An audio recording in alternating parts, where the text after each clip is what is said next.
Belakangan aksi dua orang bersama seorang bayi yang diduga warga negara asing, WNA, direkam oleh salah satu warga. Kedua orang yang diduga pasangan suami istri itu tertangkap kamera sedang mengemis di kawasan Bundaran HI, Kebon Kacang, Tanah Abang, Jakarta Pusat. Dalam video yang diunggah TikTok @sweetlykemadu0 yang direpost oleh @jakpus24jam, terlihat perempuan berjilbab hitam tampak berjalan mengarah ke parkiran. Sementara sang suami dan bayi di dalam stroller berada di tepi jalan.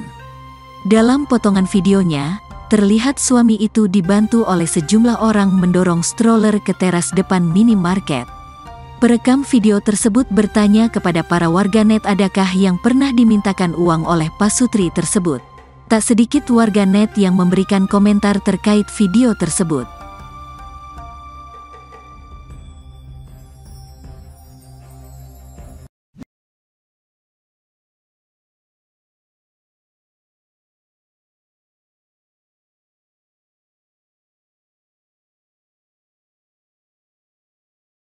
Terima kasih sudah nonton.